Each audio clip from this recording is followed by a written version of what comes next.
ملح زي ما انتم شايفين كده بالظبط الحته اللي انا مش هستخدمها، واخدتها هوريك الوقت اخدناها ورحنا على فين. جيت بقى للحته اللي انا قطعتها دي، هبدا اجيب شويه شرش بتاع الجبنه او نقيع، احنا هنا في الفلاحين بنسميه نقيع بتاع الجبنه.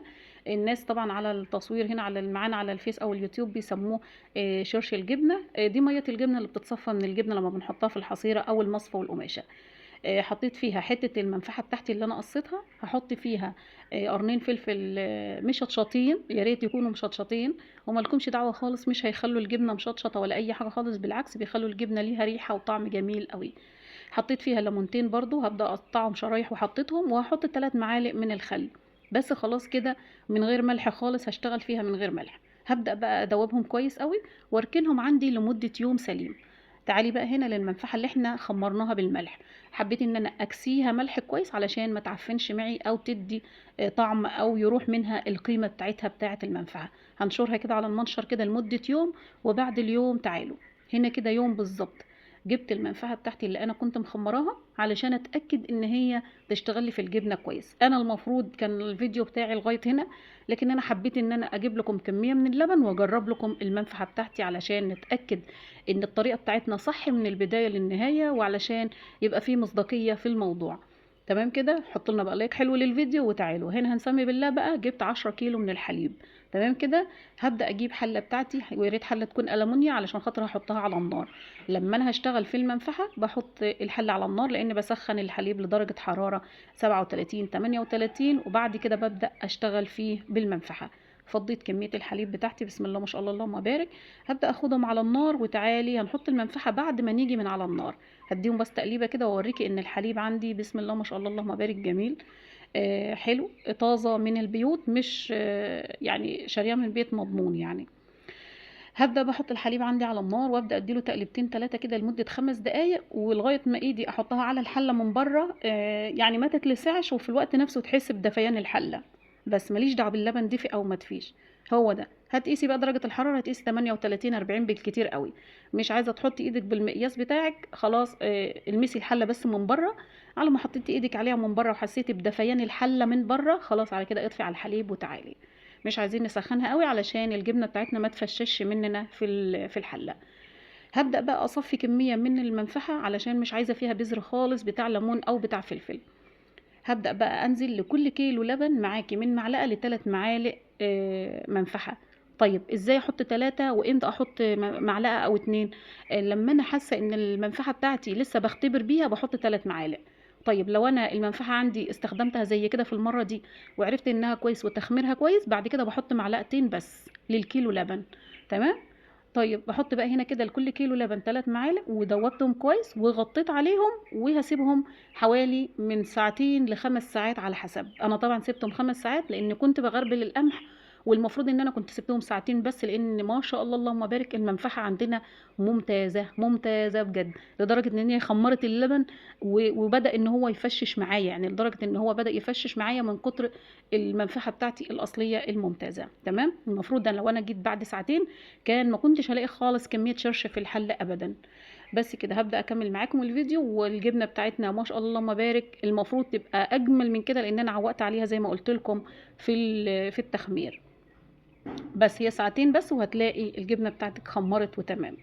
جبت بقى مصفى معايا وطبق وصينيه، حطيت الصينيه وحطيت فيها الطبق وحطيت المصفى بتاعتي، وهبدأ ان انا افرش الشاشة بتاعتي او الطرحة او ايا كان انت بتستخدميه، بس طبعا بقى مخصص للجبنة علشان ريحة الحاجات التانية اللي احنا بنستخدمها.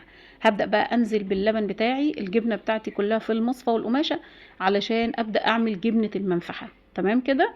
ولو انت حابة تحطيها في الحصيرة مفيش مشاكل خالص لو عندك الحصيرة، بس انا هنا حابه ان انا اديكم الحاجه مظبوط، يعني هي بنحطها في مصفى وقماشه زي كده بالظبط. هبدا بقى اقلب الجبنه بحيث ان انا افرفتها كويس، بحيث ان انا الجبنه بتاعتي تبقى ناعمه في بعضيها ومدموجه في بعضيها كويس. جبت بقى عندي الملح، احط لكل مثلا 3 كيلو لبن معلقه واحده ملح، انا بحبها دلعه. ولما اجي احيق بقى الشرش بتاعي او احط ملح في الشرش بتاعي، ابدا ازود او اقلل حلقه حسب ما انا عايزه. تمام. حطيت حوالي 3 معالق كبار من الملح، وقلبت كويس الملح، وهبدا اقفل عليهم القماشه بتاعتي او الطرحه بتاعتي ايا كانت، بس تكون مخصصه للبن زي ما بقول لكم.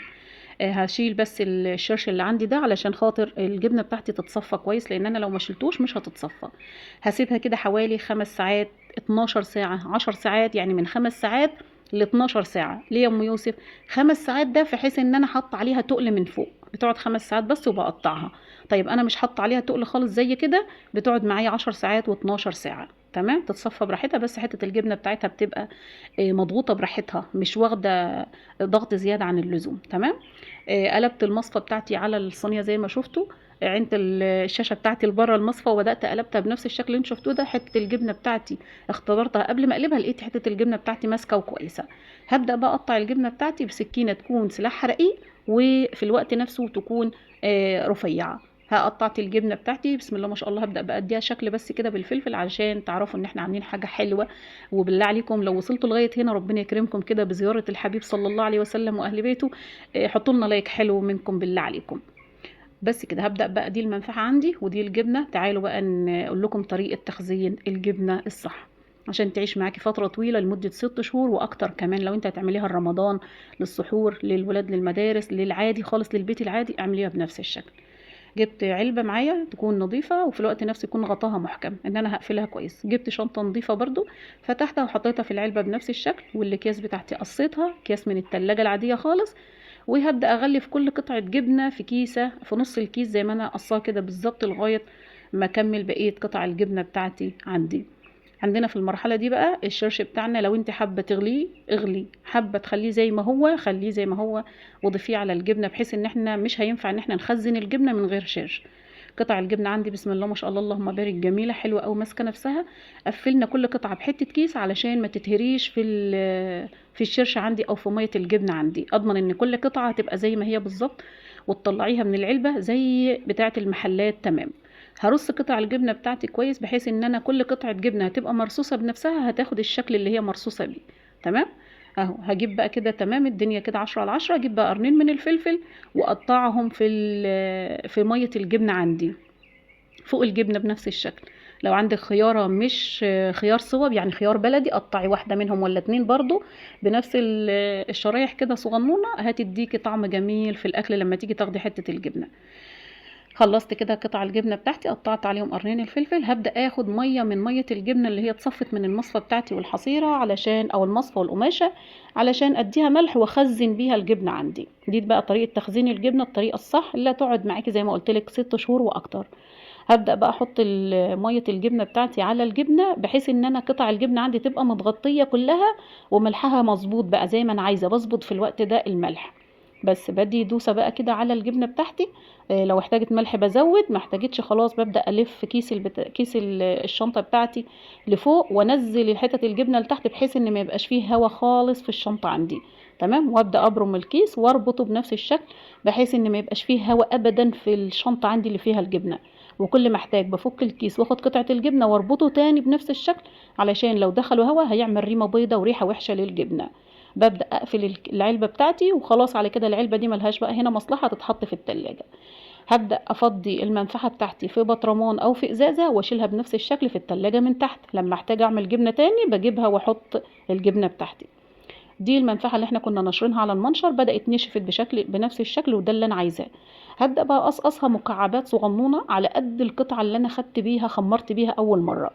انا بقطعها كده ليه؟ علشان مثلا لو في واحده من جارتي او واحده من قريبتي انت عندك حته منفعه يا ام يوسف وانا مش عندي من اللي متخمر، بديها حته من دي تخمرها هي بشويه شرش وليمونه وقرن فلفل وتبدا تعمل عندها الجبنه اللي هي حباها.